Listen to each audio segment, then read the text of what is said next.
Be a different address than the one that's on the return label. Right. Can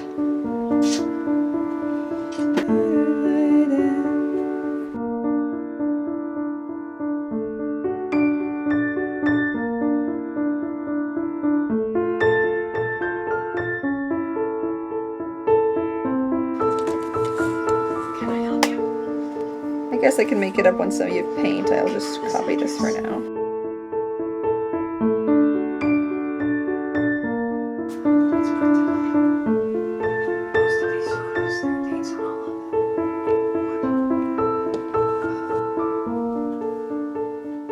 Hi guys, and welcome back. So in today's video we're going to be working on a new piece, which I'm very excited about.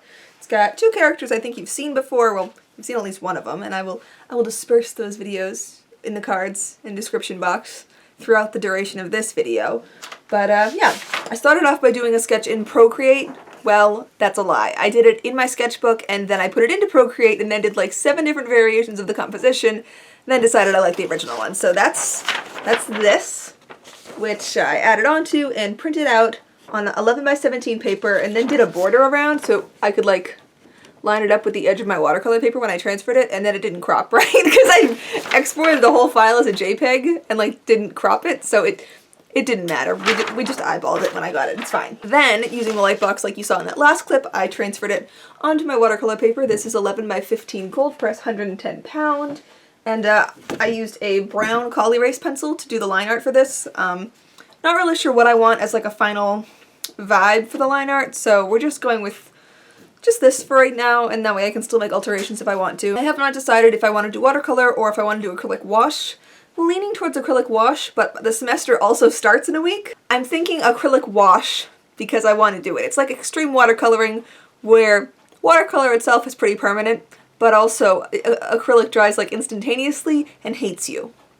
I like it, I think it's fun, but also I haven't used the Copics in a minute and I have to refill them all, so the last piece took me about 20 hours to do. Rotocrose is up in the cards now, but that was the last piece I did in acrylic wash. You may have already seen the video. I like it very much, but it took like 20 hours, and do I have 20 hours? Debatable. It's fine. This is fine. It's gonna be great. Also, because I know you're curious, and now that my chair is sliding over, I'm gonna tell you the classes I'm taking because I like to share this with you, and like, let me know if you've taken anything similar to these in your schools because a girl wants to know. Also, I want to know what I should study like this week to be ready for class next week. I'm taking painting 1, I'm taking graphic novel storytelling, I'm taking color theory, figure drawing 2, principles of design, narrative figure, and theater lab. I'm also going to be working a work-study job for my school, which I'm very excited about. That's going to be really cool. And I'm hoping to do weekly page updates for the comic once it launches. You know, just normal things. So I'm going to get crack-a-lackin' on this piece, and I will see you in the next update. I had to think about it last night. Went on Twitter, and my friend Ashley, who's also a watercolor artist, responded, and basically I'm trying to figure out how to prevent the Collie Race colored pencil lines, which I don't even know if they're showing up on camera. If they're not, you can imagine. But the last acrylic wash painting I did, the lines basically melted when I did the acrylic wash over them. Like, not like a little bit where it's like a little blurry, like, here's some pigment on the paper in the kind of general area where you had a sketch. It's gone now, which kind of was okay. Like, for the figure, I was mainly using area-specific washes anyway. So, like, I'm only gonna color the face color. You feel? So, like, it wasn't incredibly hard. Also, I still had like my printout, so I was able to see like, oh yes, this is what the sketch looks like. I could kind of eyeball it from there. But like the background where I was doing more painterly stuff, completely gone. And in theory, like, it's acrylic wash, and I kind of thought it would seal whatever underneath it, but I didn't count on it just dissolving it. So we had a talk, we had a think, and I think what I'm going to do is a wash of watercolor over it first. I was on some like painting site threads from years ago, and they suggested for graphite work to do a wash of water or like a wash of watercolor over your lines at the beginning of your painting, and that kind of like, because it's watercolor paper, the pigment is now suspended in the water and kind of gets shimmied down into the fibers. Supposedly. I don't know the credibility of these threads, but Ashley agreed that that was a cool thing to do, and I agree also, because when I do watercolor work, it doesn't smudge, and she expressed the same thing. Like, she's working on a series of watercolor portraits right now, and she's like, well, it only blurs a little bit. It doesn't really dissolve. And I've never encountered that issue either. Color erases are kind of water-soluble in a weird way, so, like, was it the best choice? No. But I've had it work successfully before with watercolor painting, so I didn't see why it shouldn't work with acrylic. So now we're going to do an underpainting in watercolor, because why would I just do a wash when I could be extra and do a whole underpainting?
Okay, so basically, now we've got the first washes down, we should be cool to switch over to acrylic mode. Now that I've got all of this watercolor stuff out that I have to clean up. You're standing on sandpaper right now. It's probably not the best place to put you, but I hope you're okay. Basically,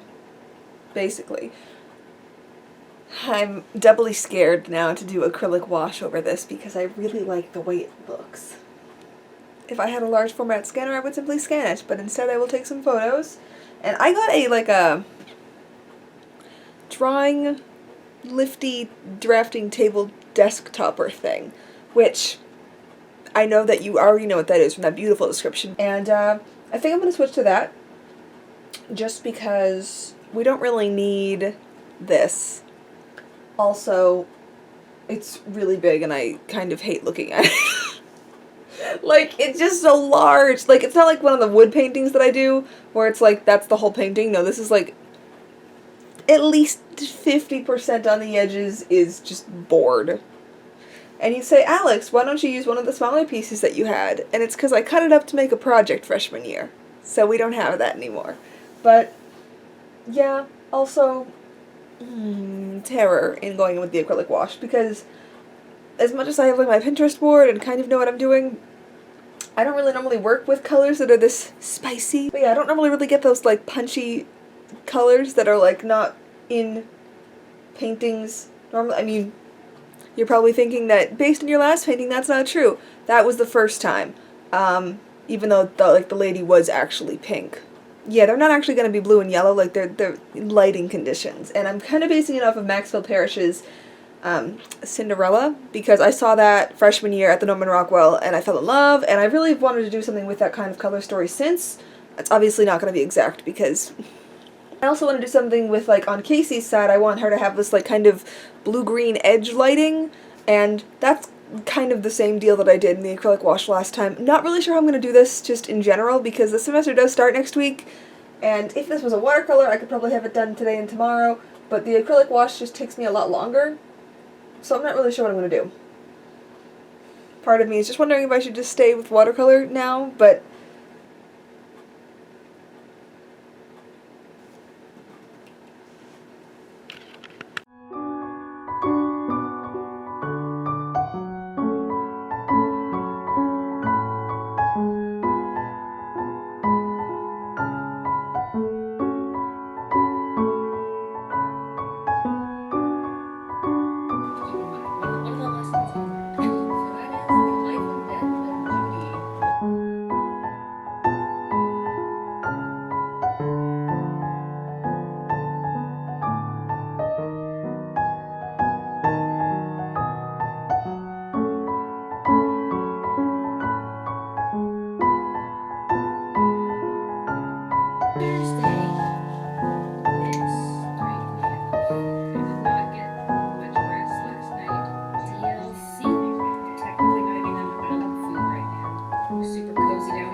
Okay, we have paused the copyrighted music, so update time.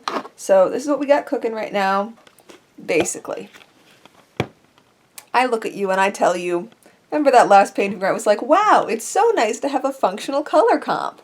And like, I'm so glad I did that. I'm going to do this every time. I lied. In true Alex fashion, we have returned to the making it up sort of thing, where I just collect several reference photos that really don't actually go with the painting. It's more just vibes. And my two crappy color comps, and I just look at them and kind of fill it in on the painting. Which is cool if you're doing like something easy, like a portrait or something where I'm not really trying to like do, I don't know, a complicated lighting situation or a background that when flipped upside down flips into a different background. So yeah, I'm just painting some negative space trees that hopefully when flipped over looked like pieces of sky. This right here is like sky, and via the color, well, what is this, a sketch? I've kind of marked out where the trees go, but I don't really know if I'm gonna go with that because I can't actually see it that well on here. We're kind of just rolling with it, but check back soon.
In an alternate universe, in Target lingerie, you're a country song in 3/4 time. I can see through time and on a clear day. Hey, hey, tastes like black grapes and chlorine, and something else that I can't name. Maybe I could describe it, unless you make me, I won't say. Hey, hey, if we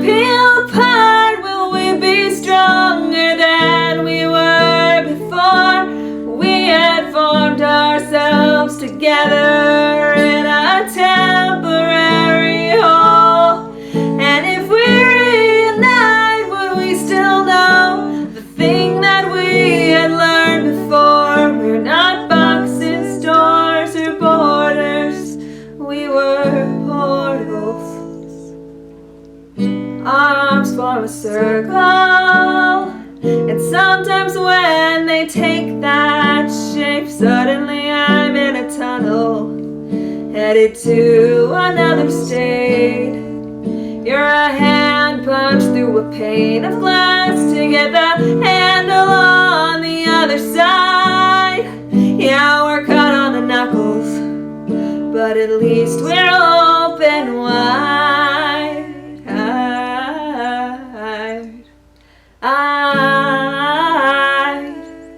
If we peel apart, will we be stronger than we were before? We had formed ourselves together in a temporary hole. And if we reunite, would we still know the thing that we had learned before? We're not boxes, doors, or borders. We were portals.